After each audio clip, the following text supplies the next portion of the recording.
Bonjour les poissons, je reviens pour votre guidance pour les 2 prochaines semaines. Comme toujours, prenez uniquement ce qui est pertinent pour vous et laissez le reste. Et si cette guidance n'est peut-être pas pour toi, sache qu'il y en a d'autres sur la chaîne pour ton signe qui sont intemporels. Pour voir si ce tirage te parle, on va sans plus tarder aller voir un petit peu les énergies générales pour voir ce que j'ai à te partager par rapport à ta situation actuelle ou celle qui pourrait être amenée à venir vers toi rapidement. Globalement, pour moi, il y a une notion de guérison. On guérit quelque chose. Peut-être que c'est en lien avec, je sais pas, une relation, un rapport au travail, un rapport à une hiérarchie, un supérieur hiérarchique où ça se passait pas bien, ou au niveau administratif, quelque chose qui était dans l'attente, qui était bloqué, où on n'arrivait pas à trouver en fait une solution convenable. Là, on voit qu'on te dit, en gros, prends ton temps, t'es dans la bonne direction. Il faut juste, en gros, suivre la marche à suivre et les choses devraient se décanter et se passer très bien. Donc, en gros, c'est un message qui est plutôt, qui est, enfin voilà, où c'est bon signe, on va dire, parce que tout va dans cette tout va dans le sens du ça va aller et en gros tu vas trouver les ressources et ça va bien se passer. Donc c'est pour moi un message qui reste assez clair dans le sens où on voit que l'émotionnel est au premier plan, mais que on prend les choses de façon logique et on va prendre les choses de façon juste finalement en ayant la bonne démarche. Et on va pouvoir en plus trouver dans tout ça un moyen de faire valoir ses besoins, valoir ses droits et d'avancer à son juste pas en fait. Donc globalement, c'est une très bonne démarche là qui s'ouvre ici et qui permet de pouvoir débloquer une forme d'abondance. Peut-être que c'est une abondance dans le sens des choix, d'avoir des choix qui s'ouvrent à toi. Peut-être que ça va être au niveau matériel de pouvoir débloquer sur des aspects de ta vie où tu pensais que tu étais un peu justement dans un cul-de-sac. En tout cas, il y a une maîtrise et on ne se sent pas, c'est ça qui est agréable avec cette guidance, c'est qu'on ne se sent pas au pied du mur, on ne se sent pas pris à partie, on ne se sent pas bloqué quelque part. On est dans quelque chose de très net, de très clair et finalement de très... Le terme que je vais utiliser est peut-être étrange, mais de très ordonné. C'est comme si tout avait un ordre défini et que ça devait se passer d'une certaine manière et que quelque part on suit l'ordre établi, on suit le courant des choses, je sais pas, comme c'est un peu bateau et cliché ce que je vais dire, mais c'est on sait qu'on commence par avoir le job, ensuite on trouve la relation, en parallèle on construit une relation peut-être sentimentale.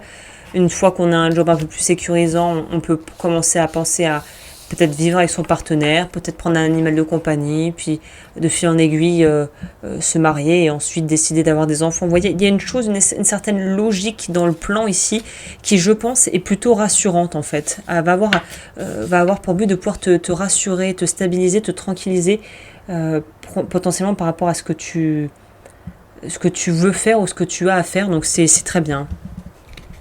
On va voir au niveau pro. Qu'est-ce que ça dit au niveau professionnel? Retour aux sources, ok, ça a le mérite d'être clair. On est encore une fois assez guidé. Et puis surtout, ce que j'aime encore ici, c'est cette notion de suivre sa bonne étoile. D'être assez protégé, on pourrait le dire de cette façon aussi. D'être assez protégé dans le sens où nos besoins émotionnels sont remplis. D'une certaine manière, on pourrait dire qu'on se sent en sécurité émotionnellement dans son corps, dans sa vie, dans ses relations, ce qui fait que même s'il y a des petits cafouillages, même s'il y a des petits couacs, finalement, ça va pas être quelque chose qui va vraiment poser problème de façon vraiment directe. Au contraire, on va pouvoir en fait un petit peu lâcher du lest et pouvoir en fait trouver des solutions aux problèmes et de pouvoir se dépâtir en fait de situations un peu complexes qui vont être recadrées assez facilement, je dirais. Donc là, on est dans une notion de dans votre vie matérielle comme dans votre vie tout court, de façon globale, on se sent en sécurité, on se sent protégé et on se sent bien armé de toute façon pour relever les défis ou les problématiques auxquelles nous sommes toutes et tous confrontés à un moment donné de nos vies, quoi. En fait, et c'est intéressant parce que les tirages, je les fais toujours de façon spontanée. Voilà, pour celles et ceux qui ne me connaîtraient pas, vous verrez que si vous vous abonnez à la chaîne, je fais jamais dans l'ordre du zodiaque. Avant, je faisais la roue zodiacale dans le sens communément voilà, qu'on connaît. Et puis c'est vrai que dans les commentaires on me disait c'est pas très juste parce que finalement ceux qui arrivent à la fin du zodiaque doivent toujours attendre la fin du mois ou voilà ou de la semaine pour avoir notre signe et j'ai pris compte de ça et c'est tout à fait vrai.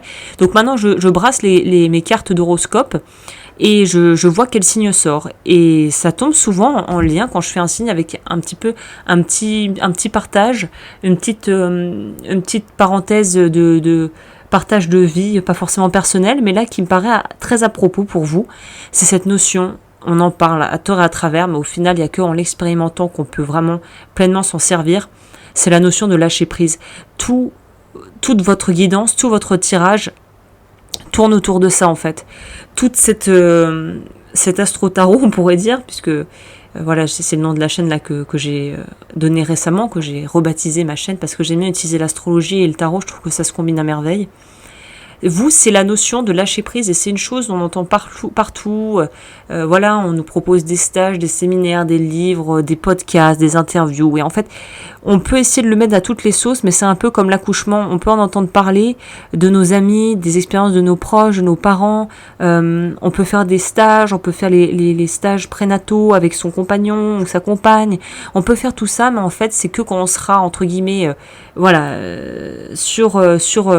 l'hôpital ou dans le bloc opératoire entre guillemets, qu'on va vraiment pouvoir expérimenter et goûter ce que c'est d'accoucher. Bah voilà, pour moi la notion de lâcher prise, on est dans le même ordre d'idées, c'est-à-dire qu'on aura chacun notre façon de pouvoir apprendre comment on peut se permettre de lâcher prise. Et il n'y a pas de recette universelle. Bien sûr, il y a des grandes lignes, mais on ne pourra jamais vous donner dans les grandes lignes. Je veux dire, dans le détail, ça sera toujours très à la surface, quoi. Et là, on vous dit, il faut que tu apprennes en fait en te faisant confiance, et c'est bien là la difficulté ici, c'est en te faisant confiance à lâcher prise, à pouvoir vraiment lâcher du lest.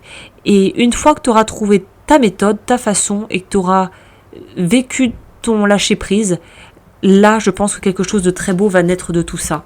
C'est un peu comme un long apprentissage qui va peut-être pas se faire en 2 semaines, mais qui a pour vocation de t'aider à pouvoir mettre un peu d'eau dans ton vin et surtout prendre du recul par rapport aux choses quand tu te sens un peu justement bloqué par une situation ou stressé. Et c'est très intéressant parce que là, je fais vraiment un partage, je vous fais un retour direct. Je suis du coup allée dans un salon esthétique, beauté, les mains, tout ça, les massages, machin bidule. Et en fait, j'ai parlé avec une femme qui était très bien et qui disait qui avait 2 enfants et qui était jeune, je pense qu'elle devait avoir mon âge. Et en fait, elle disait à quel point ça l'avait vouloir tout contrôler, ça l'avait littéralement flinguée. Et en fait, elle a fait 2 dépressions postpartum après la naissance de chacun de ses enfants parce qu'elle voulait tellement que tout soit au millimètre comme elle voulait que ça soit fait. Alors, le biberon à cette heure-là, après, il faut qu'il aille dormir à cette heure-là, nanana. Sauf qu'évidemment, elle n'avait pas anticipé que, oui, si on veut lui faire son biberon à 8 heures, mais que une heure après, une demi-heure après, il a encore faim, il se réveille, il va falloir y retourner, en fait. Et tout le plan, tout le planning, toute l'organisation tombe à l'eau. Et en fait, elle s'est complètement flinguée avec ça, en ayant besoin de se rassurer, en contrôlant et en micromanageant les choses. Et là, si c'est ton tempérament, on te dit qu'en fait, on pourra jamais avoir toutes les cartes en main. Je pense que c'est ça le plus dur, mais plus on intègre ça rapidement, finalement, plus on se libère du poids qu'on porte à cause de ça. Donc c'est pas facile, c'est clairement pas évident, mais c'est une des pistes ici qu'on nous donne tu pourras jamais avoir exactement ce que tu veux au millimètre, à part si tu commandes quelque chose sur internet et que tu sais que ce que tu vas recevoir, c'est ce que tu vas recevoir, et on n'est jamais à l'abri d'une défaut de produit de fabrication, ils envoient la mauvaise couleur, la mauvaise taille, la vie est ainsi faite et on peut pas tout gérer. Et je pense que le plus tôt tu arrives à accepter l'idée, le moins ça sera dur à porter finalement. Au niveau de la vie sentimentale, ok, c'est un drôle de message. On te dit détends-toi du slip, pour parler simplement, détends-toi du slip, parce qu'il y a une notion de vouloir aussi peut-être dans l'intimité, dans le couple peut-être, vouloir absolument avoir ses besoins et qu'ils soient remplis d'une certaine manière et avoir des attentes peut-être au niveau de sa vie intime. Et là peut-être que justement la vie fait qu'on peut pas faire les choses exactement comme on voudrait qu'elles se fassent et il faut accepter en fait les contretemps et les aléas du direct si vous voulez quoi. Et je pense que le plus tôt vous arriverez à intégrer ça, le plus tôt vous pourrez vous libérer du poids que vous portez et que vous portez peut-être déraisonnablement à cause de ça et le stress qui en découle. Donc là, on te dit relax. Détends-toi, ça va bien se passer, bonne communication, apprends à lâcher prise. Peut-être, ça peut être pour certaines personnes une forme de petite mort, c'est-à-dire, bah oui, bah peut-être que ça sera pas fait comme ça et tant pis quoi. Et pour la sexualité, je sais que c'est un sujet un peu... alors tabou, c'est peut-être pas le bon terme, mais encore, je trouve qu'on parle beaucoup de tout sauf de sexualité, même si on nous fait penser, tout laisse à penser qu'on nous en parle, mais en fait, c'est pas vraiment ça qui est mis en avant. Les enjeux sont pas là. Mais là, il y a cette notion peut-être de pouvoir, en fait, arriver à partager avec son partenaire, justement, s'il y a des blocages, un peu comme l'éléphant dans la pièce. Il y a une expression anglaise, c'est the elephant in the room, je crois. Et essayer de se dire bah vaut mieux en parler et arriver à délier les choses naturellement plutôt qu'en fait qu'on monte en épingle quelque chose qui prendrait des proportions qu'on peut éviter en fait. Voilà. Bah écoute, j'espère que cette guidance a pu t'éclairer. N'hésite pas comme toujours à aimer cette vidéo, à t'abonner. Merci infiniment. Je ne lis pas toutes les vidéos parce que sinon c'est redondant, ça fait un peu mécanique et perroquet, mais voilà, merci pour les personnes qui me soutiennent et qui apprécient mon travail. Et sur ce, je vous dis à très très vite pour de nouvelles guidances.